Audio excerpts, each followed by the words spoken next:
En L3, droit histoire.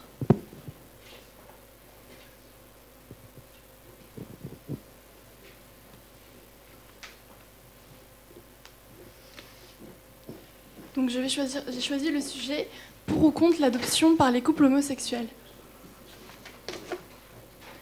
Donc la question quant à l'adoption homoparentale suscite en France depuis de nombreuses années un débat continuel, un débat sans fin.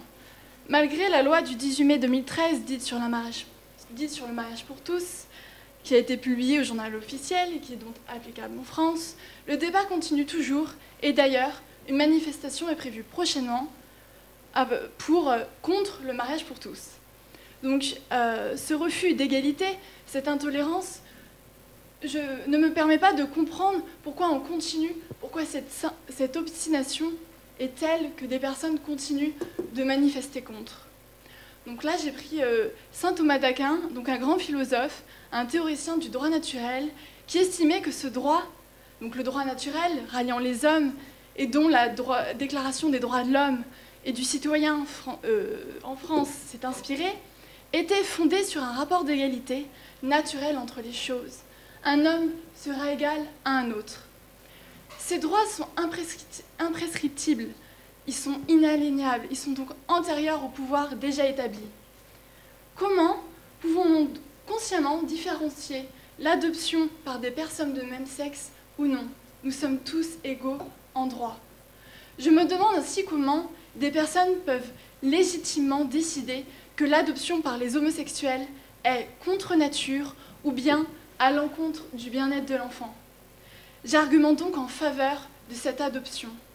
Ce n'est pas chose facile, il est vrai, car ce sujet sensible suscite beaucoup l'émoi au sein de la classe politique, au sein de certaines autorités religieuses, et même de manière plus restreinte, que ce soit au cœur même des échanges familiaux.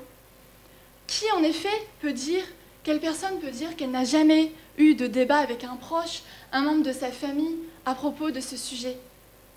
Pour la majorité des personnes qui vous diront « Non, mais je ne suis pas contre les homosexuels, je ne suis pas homophobe. Par contre, l'adoption, ça me dérange. » Pour ces personnes, je leur dirai tout d'abord que le terme d'homophobie, qui est défini comme l'hostilité explicite ou implicite envers des individus de même sexe, nous fait penser que ces personnes, inconsciemment, sont homophobes. Cela marque ainsi une certaine intolérance face aux homosexuels et même la peur de ceux-ci. Comment tolérer cela?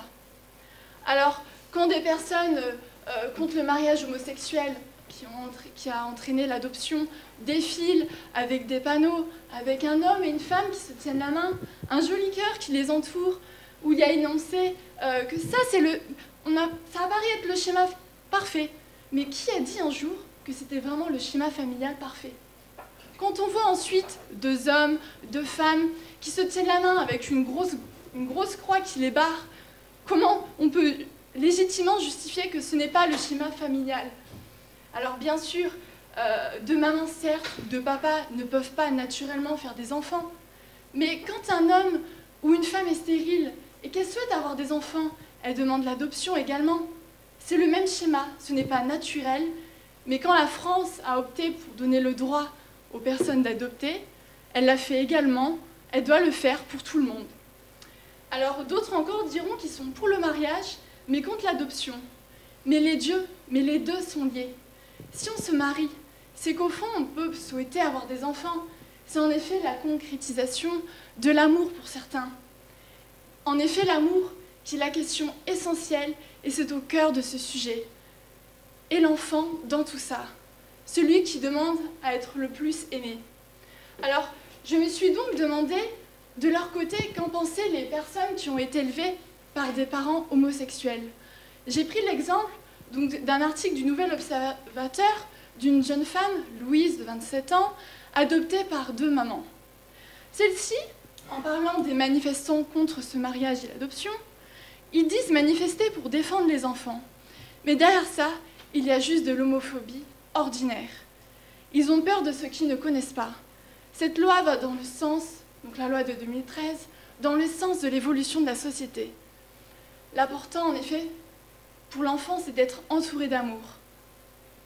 quant à l'évolution de la société, on peut même voir à l'échelle européenne que celle-ci a connu une grande évolution. Par exemple, aux Pays-Bas, en 2001, cette loi a été également adoptée, en Grande-Bretagne par un amendement de 2002. Il y a eu aussi d'autres pays tels que le Danemark, l'Islande, la Suède. Nous ne sommes donc pas les seuls. Les études, quant à elles, nous démontrant que les problèmes psychologiques sont plus fréquents chez ces enfants qui ont été adoptés par des homosexuels, sont totalement subjectives. En effet, ceci énonce qu'en particulier ces enfants ont une faible estime de soi, un stress d'autant plus important, un trouble d'identité sexuelle et un rejet du compagnon ou de la compagne du progéniteur homosexuel. J'ai l'impression, quand j'entends ces arguments, de voir un adolescent qui a 12 ou 13 ans se pose toutes les questions qu'un jeune adolescent justement se demande. Qui en effet, à 13 ans, a confiance totalement en soi? Qui n'a jamais stressé? Quant au rejet du compagnon, qui a toujours adhéré à son beau-père ou à sa belle-mère? Alors ensuite, d'autres études beaucoup plus objectives, par exemple l'étude menée par 3 universitaires dont Montréal, énoncent que le fait même de vouloir faire des études montrant qu'il y a une différence entre des parents homosexuels et des parents hétérosexuels est déjà le signe d'un préjugé hétérosexiste ou homophobique. En fait, dès le moment ou à partir du moment où on se pose la question, il y a déjà un préjugé. Alors comment ne pas ensuite avoir des idées pour cette adoption? C'est comme si, par exemple, on décidait de faire une étude, c'est déjà arrivé, entre des parents plutôt bourgeois, habitant dans une belle maison, et des parents avec un statut moins aisé. On verra alors peut-être qu'il y a des enfants de bourgeois qui auront des meilleures études. Mais c'est totalement discriminant, c'est le même cas. Alors, toutes ces difficultés ont été écartées, j'ai lu beaucoup de témoignages, j'en ai vu, écouté, et ces enfants d'homosexuels s'en sortent très bien. Et il y en a beaucoup plus qu'on le croit. Ce n'est pas une chose qui est arrivée en 2013. D'un coup, on s'est dit « Ah, il faudrait peut-être penser à ces enfants ». En effet, déjà dans l'article 343 du Code civil, qui, comme mes camarades précédents l'ont dit, énonce les conditions d'adoption, avoir plus de 28 ans, plus de 2 ans de mariage, suivi par l'article 341-1 du Code civil, qui énonce là le fait qu'une personne célibataire peut également adopter. Après cela, on est en suivi, et oui, en effet, des adoptions par des personnes célibataires, notamment homosexuelles. Et on estime d'ailleurs en France qu'il y a 100 000 à 100 000 le nombre de familles homosexuelles, dont une centaine par an résulte de l'adoption par un homosexuel célibataire. Alors, il y a eu l'évolution européenne, en France également, et quant à la Cour européenne des droits de l'homme, même si, dans l'arrêt du 26 février 2002, traité contre France, celle-ci reconnaissait une marge d'appréciation des États quant à cette adoption, et notamment, elle refusait de sanctionner un refus d'agrément se fondant implicitement, mais certainement, sur l'homosexualité du demandeur. Celle-ci a évolué dans un sens favorable dans l'arrêt qui s'en est ensuivi du 22 janvier 2008. Il n'est ainsi plus autorisé de refuser un agrément à une personne au motif de l'absence de référent de l'autre sexe. En effet, cela aboutirait à vider de sa substance le droit, etc.